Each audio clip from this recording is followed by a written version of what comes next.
Welcome to The Good Pod, where today we're talking The Good Wife, Season 4, Episode 8, Here Comes the Judge. I'm one of your hosts, Tracy Reed. With me, the woman that says, no one comes between me and my Carys, Marissa Garza. No, it's true. Marissa, you good? I am good. Are you good? I'm good. I'm very good. I was very, it's always a mystery. I had no idea where that was going to land, but thank you for landing that where it did. I was very good in this episode until the last second of this episode where a stunt double that's supposed to be Cary gets beat up in a rainy street in Chicago. Here we are. Good Wife, Here Comes the Judge, Season 4, Episode 8. Very interesting episode. Before we get into everything, we want to remind you some free and easy ways you can help this podcast. You can do that by rating, reviewing, and subscribing wherever it is you're watching or listening. You can do all those things. And if you want to get at us about the show, ask us any questions, anything like that, or give us some feedback, you can always do that at thegoodpodfeedback@gmail.com. We will look at your email, get back to you if it's something you can get back to or we're talking about on the show. You can always do that. You can also contribute to this here podcast. You can do that by going to buymeacoffee.com/goodpod and donate sums small and large. We love the large, but we also take the small as well. That's how you can help this show out, this fledgling small business that is our podcast. Marissa, let's get to the episode, I should say. All right. Well, this could have been called Here Comes the Judd. Am I right? Am I right? Look at you, Marissa. I love that. That's good. That was a good one. Judd Hirsch, who, listen, I was a Nick at Night kid. Right? I was a huge Nick at Night kid. And I was a Taxi fan when Taxi was coming on Nick at Night. So I knew who Judd Hirsch. I've known who Judge Hirsch was for several decades now. I was pleasantly surprised to see Judd Hirsch here. Yeah, he is in the courtroom playing Judge Creary. Yeah.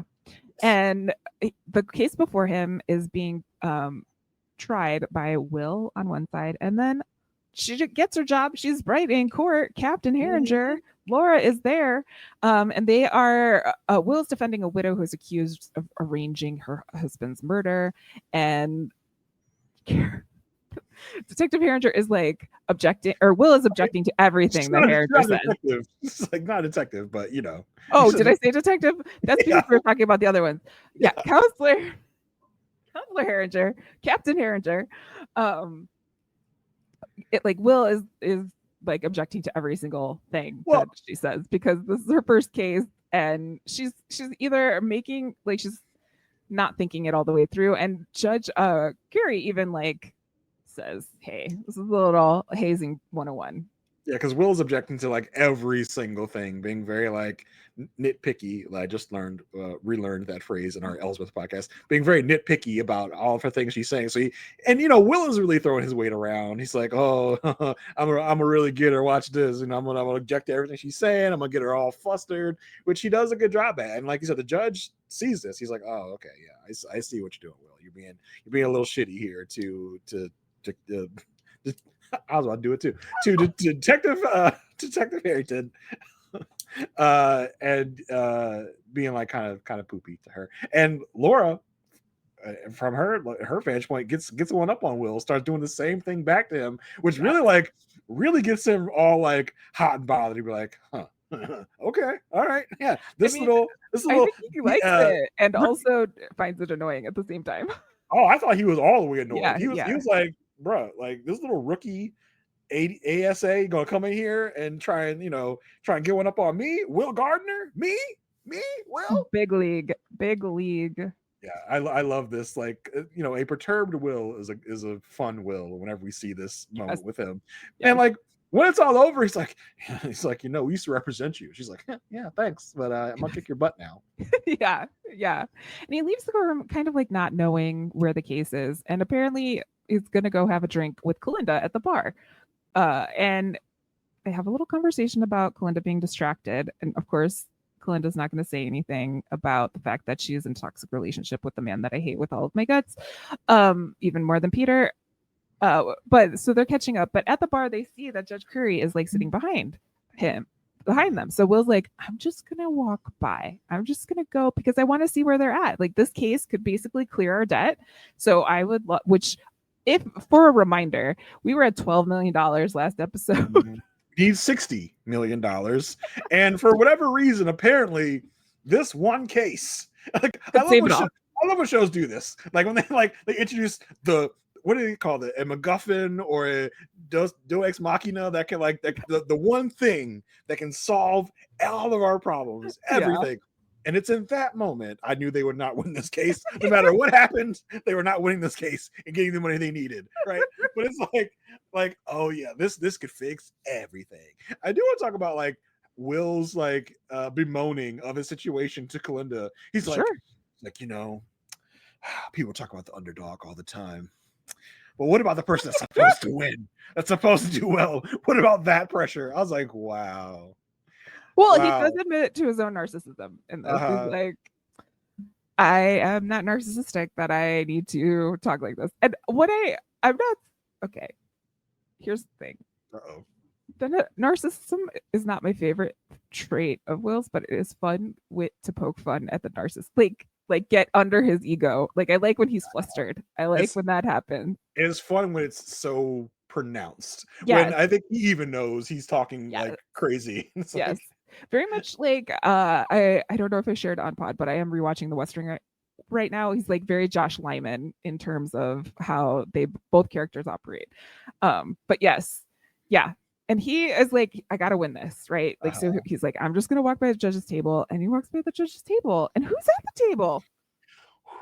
Someone we haven't seen in like many seasons. Oh, I miss Giada. Giada is Giada. Giada is Giada. Let me just say that. So, yeah, Giada is Giada, and I was a little surprised to see these two having dinner. I was gobsmacked, I tell you, and it's such a weird, very specific coincidence because why is this how does it come to be that this judge is out to dinner with this like very green law student? I think she's a full lawyer. Did she make it? Okay. Yeah, because let's throw it back to when we first met Giada. She was in law school. Will was doing a favor for probably a former booty call. And he was judging a mock trial, and Giada and him kind of locked horns in the mock trial. Giada then comes up to him later and, flashes her beautiful eyes at him and gets some insider help, which she then uses to screw over Will and get him kicked off of being the mock judge, which then inspires Giada and Will to talk some more and have relations, get into a thingy thing for like probably a good solid 3 or 4 episodes with Giada was around doing things. I don't remember what exactly got him off of Giada. I'm sure it was something Alicia related. Yeah, I think it was that, but we also learned that she's like a wine heiress and has like all of this money, so she can like go and do whatever she wants. And she kind of like disappeared. We learned from later that Will had ghosted her in this situation, which is not surprising, unfortunately. But here Gianna is meeting or having dinner with Cary, and Cary is a little drunk. He's little tipsy, and he just like sees Will. He's like, you're disbarred, your client is guilty, all of this stuff, you're not going to win because of actus reus, which means like in the legal world, just guilty act. And he calls him a liar and a thief and all of this stuff, and basically says like, and this right here is a bench trial, it's not a jury trial. So he's like, I don't know why you didn't want a jury trial. Your person's guilty this whole time. And this is like red flags to Will, because he's like, oh crap, we have a biased judge, what are we going to do about it? So goes talk to Diane, like, hey, remember, let me just say it one more time, this is the one case that could get us out of debt. And so they talk about their options. They're like, should we ask for recusal? Like, is that what we need to do? Is that the way to go? And they end up deciding that is the way to go, but we should do it in chambers, and we should have a woman be the person that introduces this motion. Yeah, like when Diane was like, we should get Cary to do it. And Will's like, nah, not Cary, not Cary. He's like, no. And Diane gives him a look. He's like, no, not because of that. Not because I hate him. Not because I have a grudge against him. But because one, I like Alicia, and two, the judge seemingly really likes women. It's like, okay, what? Because if Gianna is having a conversation with someone, that person must Yeah, automatically love women. But yeah. It's like, okay, I don't know if this is like a former reputation the judge had, or if Will is like just judging that moment to be like, he was having dinner with Hottie Giada, so obviously he's got a taste for the women's. It's like, okay, sure. I don't know why you would think that would like really appeal to him in that moment, but fine, I guess. yeah, and Alicia like is put on the spot here. Like she tries so gently to like introduce this motion, and judge is like, basically like, anything you have to say in front of my friend can be, or to me Yeah, can be said here. He's that's like, don't. exactly what it was. Like, no, we need to go in private. Anything you have to say to me, you can say in front of them. It's like, okay, that's what you want.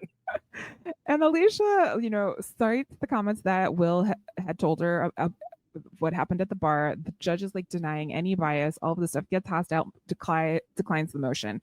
And so Alicia's like, okay, well, I really hate to do this, but we are going to file for substitution for cause, because this is not right. Like, there's obviously some sort of bias here. We're going to have to figure out who could, like, if the judge should be replaced. And Creary is furious at this, but Alicia really handled herself well in this. She stood up. She didn't get flustered. And so the case is transferred for a bias hearing. Sir, it is our right to it is our right to have this motion heard. It's like, okay, Alicia, go off, girl, go off. I mean, also, like, use some of that passion in some of those other cases. I'd love to see it. Yeah. Love to see it. So we get the substitution hearing in front of Judge Dunaway.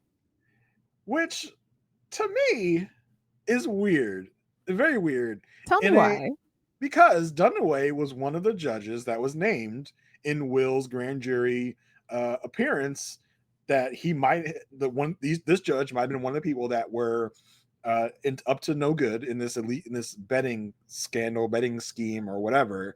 So I was like, why does he now get to hear this case about bias of all things when this judge could also be biased to Will because he was like caught up in this whole thing, which I guess technically wasn't part of the record because the grand jury case did not go on. Correct. But as we know from this episode, rumors abound, things get around.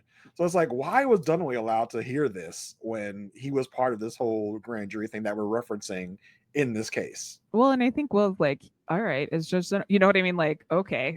Well, no, Alicia, when Alicia sees Dunaway, she's like, oh crap, it's Dunaway. Yeah. We've had problems because if we remember, Dunaway only got like drug into this thing because he was hearing a case that Diane and Cary, or Diane and Alicia were going against Cary, and there were questions about was Dunaway being biased himself in this case, because he was nudging our people to be like, you guys are right, but you got to find me like things to be right about. Yeah. And then Wendy Scott Carr is the one that was kind of like, because this is in the time when Wendy Scott Carr had like a real like passion to get Will off, and quote unquote also get Peter, which didn't at the same time, which didn't even really come to being or whatever. And so she was like, oh, you seem to be really chummy with Lockhart Gardner, huh? Were you one of the people that is caught up in this Will betting thing? And so that's kind of how Dunaway got drug into this. But I would think that if we're hearing a case about Will's grand jury issue, that one of the people named in that thing should not be part of the proceedings. That was weird to me.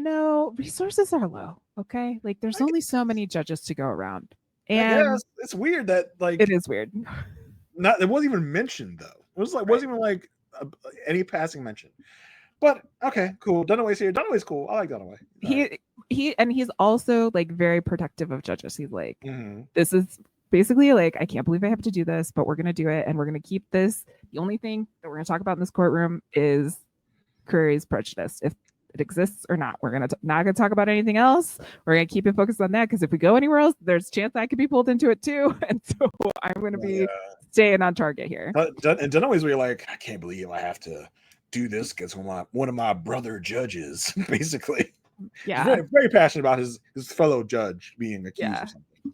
So Will goes on the stand, says what happened at the bar, and Laura basically uses Will's suspension and as like evidence of past misconduct. Like, yeah, this is not surprising. This is how it was going to go.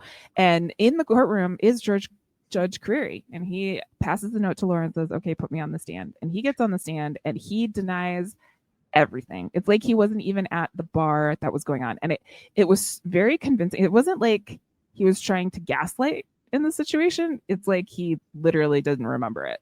Like, right. He's saying this as if it's truth. Like, no, that did not happen. I also loved how Laura gave it to Will on the stand, because she's like, if you type in Will Gardner into Chum Hum, what do you get? And I love the callback to the last Neil Gross case we had, where he made sure the algorithm, whenever you typed in Will Gardner, the first thing that came up was Will Gardner disbarment. And so Laura's like, well, if you type that into your Chum Hum, maybe that's where Creary got this notion from, that you were disbarred. And I like Will's like, well, that'd be real weird, since I was literally arguing a case in front of him. How could I be disbarred and arguing a case in front of him? So what are you talking about, Laura? Well, and also, like, I think she's using the search engine says like this about you. So why is Creary being held responsible for something like that the public just reporting facts? Yeah, like that's just what it is. And Will's like, that was a joke by an opponent. Like, he knows why. Which I don't know why he thinks that's like a reasonable like defense of that. I'm like, okay, well, and he's like, well, I guess a lot of people think you're a thief and a liar. And it's like, objection. Yeah, and then Creary goes on and denies everything. And at this point, they're like, okay, we're gonna need a witness from the bar. Who could it be, Jason? Who could it be? Who could it be now? Oh, Giada. Giada. And her wine and her ice cream and her and some wow chicka wow. Yeah, Will goes in and like playing the Will charm all the way up. Does the whole thing, does the deed, does all of the things, and then like, what do you want? Like, why are you here? And he's like, well, it'd be really kind of cool if you like testified in this case. Just like, I'm not gonna do that. Like, she knew what it was from the start. She's like, I'm gonna go with the flow. We're gonna get it in, because I mean, Will apparently is probably pretty good at this thing. So like, we're in the post-coital glow, and he's like, perfect time to ask my question. And Giada's like, oh yeah, sure, yeah, I knew exactly what this is going to be. She's like, so you want me, new-ish lawyer Giada, to cross a judge to testify against a judge? You think I'm gonna do that? Like right now? No, baby, no. I will go back to reading about farm subsidies. Thank you very much. Yeah, exactly. And meanwhile, Cary goes to play poker with some of his friends over at from that he made as ASA. Yeah, Cary as who's also known Clutch Cary, because this Cary came in real clutch in this movie. He sure did. He came out of nowhere. Like, I did not know how he was going to get tied into the storyline, but he did, because while he's playing poker, someone confirms that Creary did call Will a liar and a thief, and that judges have joked about Will's suspension. So there is a bias among the bench as a whole around Will's position in the court. I mean, the specific thing was to get him to say that Creary was walking around calling Will a liar and a thief. So it's like, this is proof that Creary thinks this about Will. And then Laura turns it to be like, well, actually, a lot of judges around here say that about Will, and those judges also have ruled in Will's favor. So we can't really say that because the judge thinks he's lying and a thief affects any judgment, because all these other people did the same thing and they ruled in favor of him. So can't prove bias there. So I don't know what you're talking about. But also, when he gets on the stand, he's like, I am doing this. I don't want to be doing this.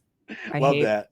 It was like very, I guess. Okay. They did this a couple times when it's like, Obviously Cary came into that poker game with a specific objective on his mind. He's like, I know where this guy plays poker. I know who he is. And I love that we didn't get an insight into that until it happened. Right. Because I was like, why are we with Cary at this poker game? I thought it was going to be connected to the Nick storyline. Agreed.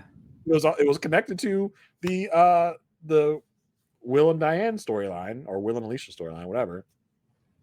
And like, I love it. Like, oh yeah, you clerk for Creary, right?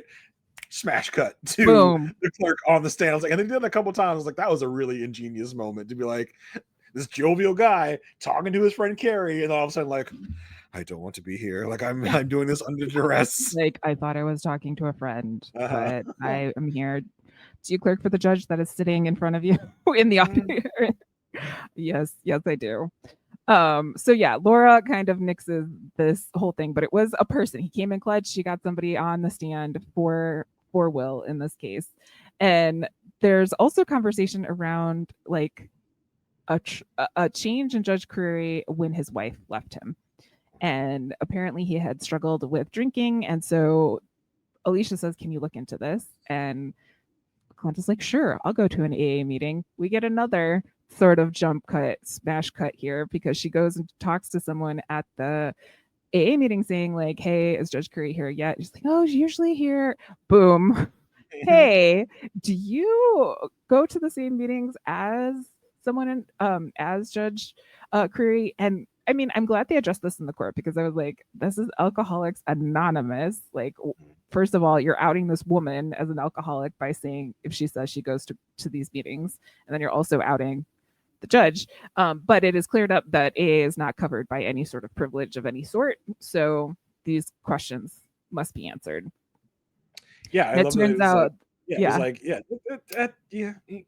I love how Dunaway is also like very kind of like disgust. Like, he's like, I don't love this. Like, this is disgusting. But yes, it's gotta happen. It is the law. Yeah. I love how we see how Dunaway is feeling about this throughout the whole case, where he's like, again, he's like trying to like, oh, I can't believe I had to do this to another judge. I can't believe I got to do this. But yeah, I guess we're legally allowed to do this. So go ahead. So we find out through her testimony that Cary relapsed after marital problems and had experienced blackouts. So now the whole thing is like, is it possible that he was drinking so much that he blacked out that he was saying this? Yeah, and it's really interesting that when this is revealed, Dunaway is like, nudges Laura to object. She's like, don't you want to object? Don't you guys want to object to? Laura, meanwhile, is like having a thought. She's having her own like Elsbeth Eureka moment. She's like, yep. Oh, okay, like he's connecting some dots, and he's like, Laura, don't you want to object, counselor? And she's like, oh yeah, object, leading. It's like, no, she just says objection, and he says like, sustained leading. Yeah, exactly. It's like, and one dad's like, oh my god, we can't win with this thing here, because Dunaway's obvious. Dunaway, in a hearing about bias, Dunaway is obviously biased in this moment, which is like, just also, we've talked about this before, of like the kind of the ridiculousness of some of the law system that takes place. I mean, we are, I don't want to advocate, this is going to sound really, like, we're humans. We have learned experiences. Yeah. We all have bias.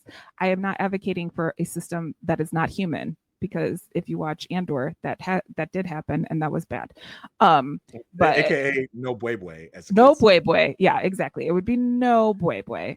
And so I'm not advocating for that, but I may be advocating for a system that acknowledges the humans in it, just in general, on all sides would be great. Because I think to expect Dunaway to be unbiased here is a reach, because as we saw, he's very protective of his brother Judge.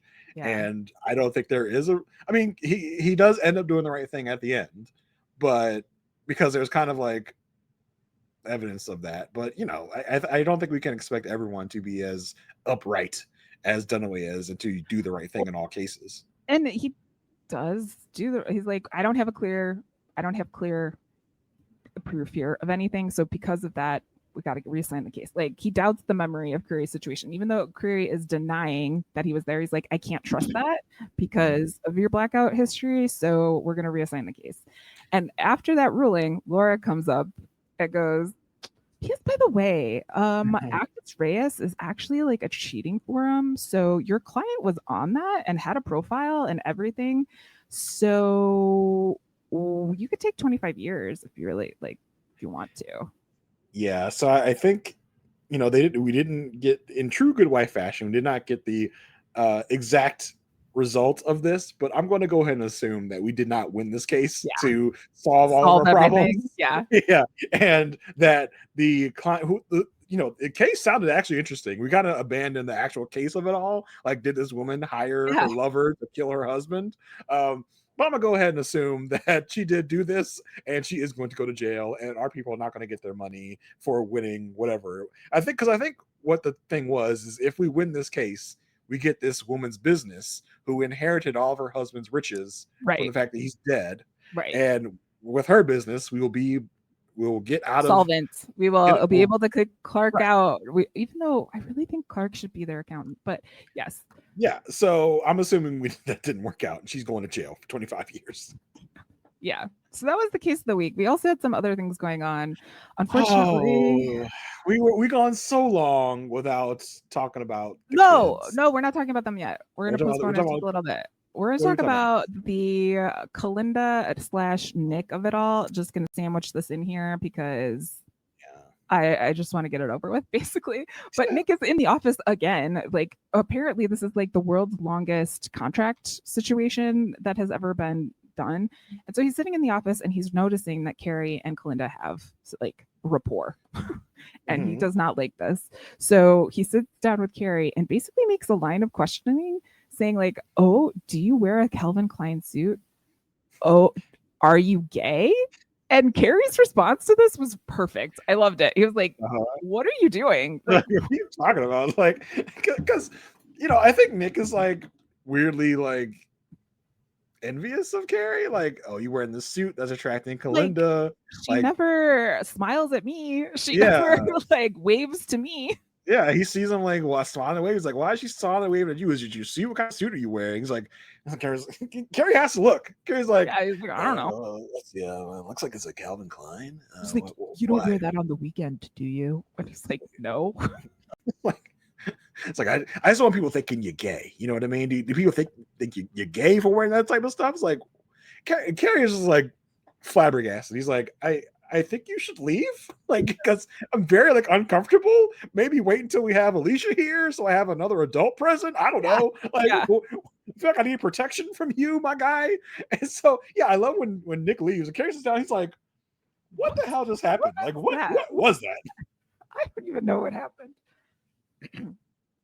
Yeah, and so Cary has that conversation, and then we get a little scene of Kalinda and Nick in bed, in the glow, in the post-coital glow, which Kalinda seems very like happy in this moment. I'm like, okay, this doesn't seem like, because I feel like from what we've seen most of the time with these two, she's begrudgingly with him, but she seems like real happy in this moment. I don't like it. Which, you know, the last that we saw from Nick and Kalinda was him getting that photo from Lana's house, which I guess put him in her good graces. I don't know. I mean, at least in a maybe I shouldn't trust Lana type of world. And so if I'm going to be sexually satisfied, Nick is here. You know what I mean? Like in that sort of way. But they're in bed. Kalinda gets a call. It's Alicia. Okay. Alicia's calling to say, hey, can you look in to the judge's alcohol situation? She's like, yes, I'll do that. You know, and also like, if you want to get a drink to talk about it, because Alicia talks about like other things that are going on, like, I'll be there for you. This sets up a red flag for jealous Nick, because Nick is like, hey, who was that person? Was it Cary? She's like, no, it wasn't Cary. And she goes to take a shower, and freaking Nick uses recall. First of all, Kalinda should know better. There should be a passcode on that phone. But uses to redial. And because Alicia and Cary share an office, Cary answers the phone on Alicia's desk. And that's enough for Nick to basically stalk Cary and follow him out to the top floor of the parking garage while it's raining, and beat this man, Cary, in the middle of the rain and say basically like, take that, Calvin Klein. Oh, I was like, not Cary, no. Let's talk about the moment where Kalinda and Will are meeting up again for the second Yes. time this episode, Yes. where she asks Will, does he get jealous? How did Like, yeah. I was like, what? But I was like, Kalinda's not the jealous one No, in no, this no. situation, though. She's trying to be like, what are your secrets? Let me tell them to Nick. Like, how can I Yeah. get Nick to be like Will and be jealous and get over it? And I guess. that was it. Yeah, I guess so. But I was like, why is Kalinda having this conversation? Kalinda's not the actual jealous one, but I guess you're right. She's like, she's having an issue with a jealous person, so she's Right. figure out for someone else that gets jealous because I guess Kalinda doesn't have that emotion. Which is like, Kalinda's like, I don't get jealous. I'm Kalinda. People are jealous of me. I don't get jealous of other people. So I need some insight from a jealous person to figure out how to get over jealousy, so I can coach Nick on how to not be jealous, I guess. Sure. Yeah. I mean, yes, I think that's the direction it was going, but it also did give us a little more insight into Will. He's like, and stop where is stop that? caring. Start seeing other people, or you tell them not to see other people, or you just pack it up. Like, all right. Which would be great if you just kicked him out, but yet to be seen. Yet to be seen. So that was kind of, at least it was a small moment, but also Cary's left in the parking lot, and I hope he's okay, and I don't want him to be hurt. I hope he's still alive, saying it's people that know about the future of the show. I hope he's still alive. I hope he's not dead. Oh no, is Cary dead? Hey, yeah, we'll see. We will see. We will see. All right, we've delayed it long enough. I guess let's talk about these children. Kids are back, y'all. The kids are back. I feel like it's been a minute since we've had like a kid-centric, not since episode 1, I think, of this season, where we had the Zach driving issue. Very nice, in my opinion. Especially Grace had been MIA for like a while. And it is confirmed that Grace is still Grace. Grace is still Grace. But she is not the other Grace. So luckily.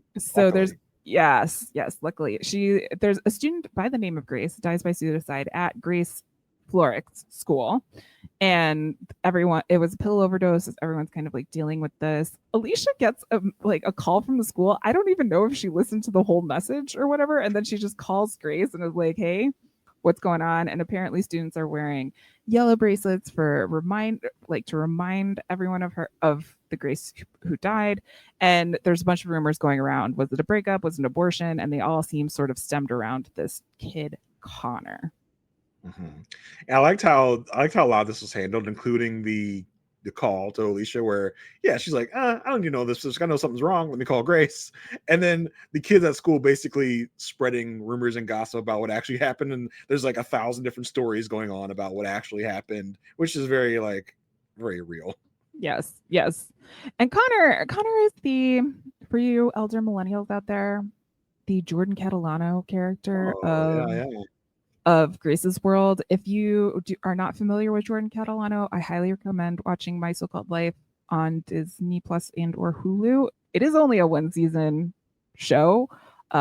It scarred a lot of us millennials when it got canceled. It's part of television history, so highly recommend watching it. It's really the only Jared Leto thing I can continue to watch in 2025. But yes. He's got that like recluse outsider smoker bad boy type of vibe, and he goes in the bushes in this like cutout bush place and like smokes. And I was like, what is this, a secret garden or something? Like as Grace like enters the secret garden, I was like, is this Narnia? Is this like a secret garden? What is like almost a whole new world full of cigarette smoke? Yeah, basically. And at the moment, like they almost get caught for like being out there and for smoking. And in the, I don't know if you want to call it the adrenaline in the moment, Connor and Grace intertwine hands, which, as you know, for high school is a big move. Yeah. Grace is all hot and bothered by it. She's like, oh my God, he's holding my hand. And Grace, who came in here being Grace, just asking like questions like, do you believe in God? Yeah, like, bro, I'm not here for this. Like, Connor's like, what are we doing? What are we doing here? Like, I'm so sorry about the other Grace, like Grace being annoying Grace as she is. Yeah. Like, and like you said, Connor and her start holding hands, and she tells him, you shouldn't smoke. Get lost, Grace. And just like, get lost. It's like, You know, if this is 2025, this would be a vape. This would be like a vape pen. It would be. Yeah. So I was just so funny about how this little boy is smoking cigarettes. It's like, oh, 2012. Well, I mean, yeah, he could have been doing, you know, other things, but he wasn't. He was just smoking, and so I feel like that's not great, Just but it's not smoking. okay. You heard that, everyone. Oh my Grace is gosh. for adolescent smoking. Grace is all for young people giving themselves lung cancer by smoking cigarettes. She's all for you it. said Grace, so Grace She is all for supports it. Yeah. She wants Grace to get lung cancer. You heard it here, folks. I do not. Anyway, Alicia. So Eli sent Alicia 3 emails during the day. Why are you ignoring my emails? Are you reading my emails? And one of them had an attachment of a video of school, and they could see Grace Florrick sitting next to Connor, and like, you know, I don't know. We don't really know what's going on. Alicia's like, you know, people can see you. We're in the middle of election, all this other stuff. And, you know, let's talk about the girl that died by suicide. And Grace actually like explains self-harm pretty well here. She talks about how a lot of girls at school cut themselves. And Alicia's like, why would they do that? And her response is, at least you can see yourself heal. Like, it's something that kind of helps in that area. And she's like, I don't do it. Like, I'm not going to do it. But that's what people are looking for. Yeah. And later in the episode, Connor's over. So I guess Connor's going to be sticking around for a bit. I don't know. Yeah. Huh. Yeah. Her and Connor are hanging out again. She's like, she wants to talk more about the other Grace. Like, why are you still asking about the other Grace? Like, what are you doing here? Like, all you do is talk about the other Grace. Connor's basically like, listen, I come back here with girls to do a certain thing. Okay, there's a freaking mattress. Did you see that? Yeah, I did. Like, I thought we came here to do like a certain thing. Grace's like, I'm not doing that thing with you. And Connor tries to get a kiss. She's like, no, not doing that. I'm going back to class. And then bends down and kisses him anyway. Yeah. So this is Grace's bad boy era starting. She's gone from the Christian boy, I forgot what his name was, the YouTuber, to bad boy Connor now. Well, not only does she like say we're not gonna kiss, then she's like, I gotta go to class, and she does the classic stop, turn, kiss, and then smile. Mm-hmm. She was pretty proud of herself. Flustered, yes. Running like, oh, I can't believe I did that. I guess that was her. Oh, do you think that was her first kiss?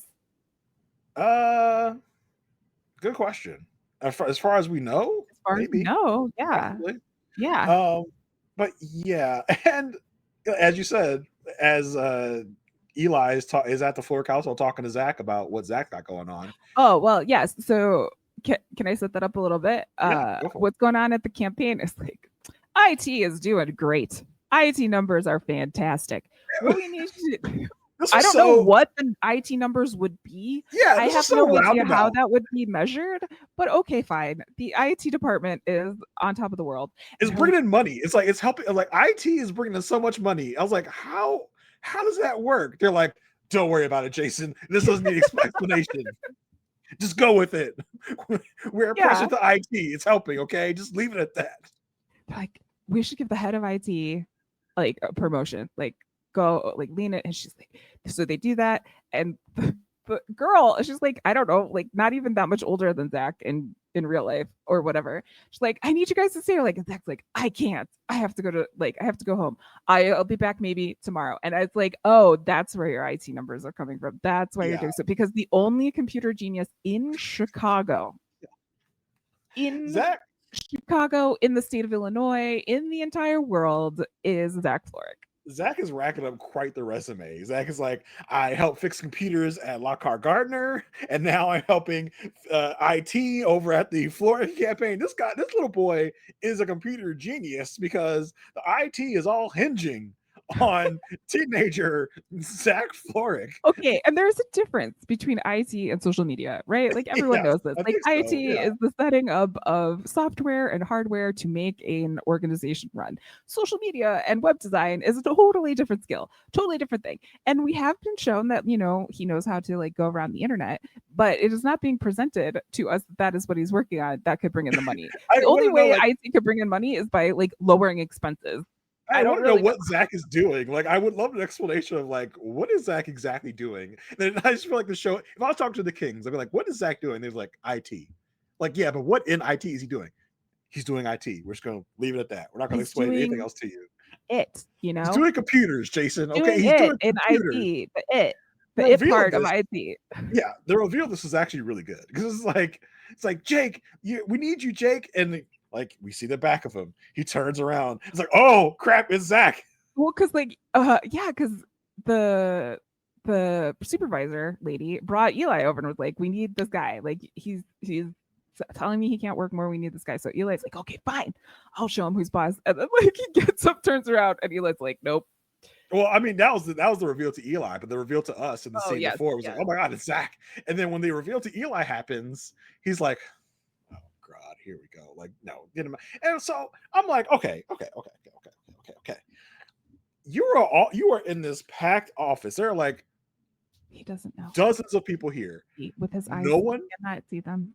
No one knows what No. the son of Peter Florrick looks like. No one has spotted him until this moment. Eli is the only person in this whole campaign That's the office. thing. That's the thing. That is the magic of the white man because the world is built around them, but also they can And be go unseen. incognito Yeah. anytime. Like John Cena was right. Like you can't see them. Me.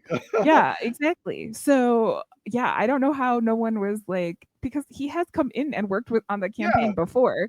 Isn't that the son of Peter Florrick, guys? That guy's not Jay. He's Zach. Like, what do you mean? It's like it's as if like I wish he would have like put on glasses or something, like the Superman Or Clark kind of thing. put on a Yeah, put hoodie, a hoodie. like Like, did the whole thing. yeah, like, oh, because he has on this one piece of thing, we don't recognize him as Zach Florrick. Just like when Clark Kent puts on the glasses, you don't know he's Superman. Well, and he is so crucial to the team that Eli has to go over to the house without the parents there and say, "Look, this is how you pitch this to your parents. Like, we need you on the team. You're gonna be involved in the if you know you're involved in the campaign by proxy, basically, because you are these people's children. So you're gonna be here. You might as well be doing something with that." He goes, I was never here. Don't Yeah, tell your mother. exactly. Help with this. But then he goes and like he overplays his hand. Eli does, I think, because then he goes to Alicia. Yeah, and that was like, weird. I was like, it sets the whole thing up before she gets home. and you know, she says, of course, when presented with this, "I'll think about it," which is usually that's what she said with the car situation. Like Zach is gonna get this to happen. Like this is gonna happen because Yeah, and well, here's the thing, right? Because it's looking at it from like a parent's perspective. I'd rather you be in the campaign office helping out there than doing some other stupid stuff. Because if like you're gonna, smoking on the roof. yeah, Grace. And so like if you're gonna do it anyway, I might as well know about it and control it as best as I can. If you're in a closed environment, you're not out there canvassing or something, you're doing something you're good at, might as well let you go ahead. I think it's part of like this whole thing was interesting because we get a moment at the end where Zach pitches her his idea and she's like, okay, I'll think about it. He's like, really? Like I thought it was gonna be much Yeah. harder fight. And Yeah. also like Grace comes in to the scene, sits down, and Alicia she's like, why do you smell like cigarette smoke? And she's like, it's not me. And she's like, oh, it's him, huh? So Alicia also is like, I think it's part of Alicia letting go and realizing her kids are growing up and being like, I'm not great with you hanging out with a boy who smokes, but I know if I like try and control this more, They'll it's be gonna married get by Tuesday. it's gonna get worse. So I guess I have to like accept this because she looks at both of them like, are these still my children? Like what? Like this one's doing IT at a political thing. This one's hanging out with a smoker. Who are my children? Where did this growing up thing come from? Which only leads me to hypothesize that these yahoos will be in a couple more episodes because The kids? yeah, the kid. Well, yeah, I obviously. mean, this was a Peter free episode, so Listen, we can't get all we want, right? We didn't have any Peter or Jackie this yeah, episode. it was great. We gotta take the kids. It's all right. I hope this will tide us over a little bit. Like, all right, we got the kids in episode 8. Hopefully, it was 8 episodes since we had a big kid-centric storyline. Maybe we can go to episode 16 without another kid-centric storyline. Well, I mean, I have a feeling like something's got to heat up in the campaign if Zach is there. You know what I mean? Like something. Maybe.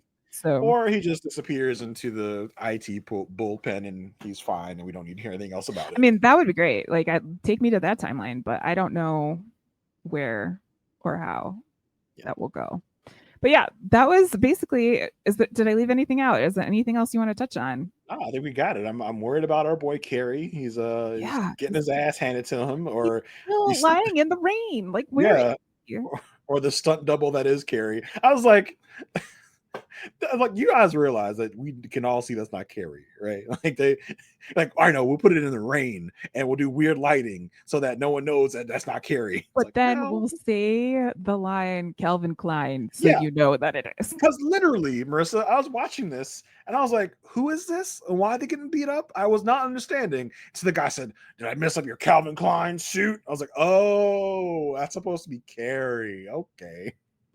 Yeah. Yeah. So funny.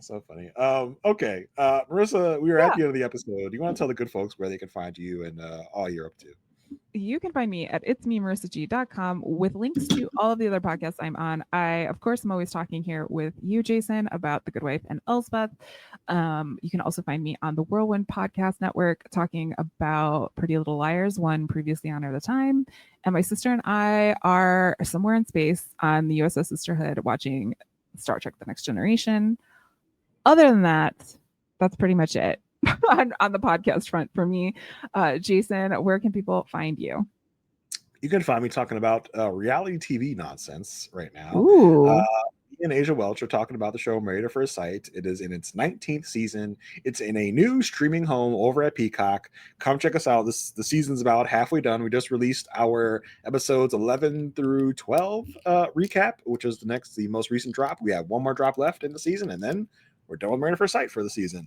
So we're recapping that. We're also over on Patreon. If you want to go to a Perfect Match Patreon and find us there as well. We're talking to different guests about their thoughts about the season as well. So that's where you can find me at the Perfect Match podcast, both regular and on Patreon. So check that out.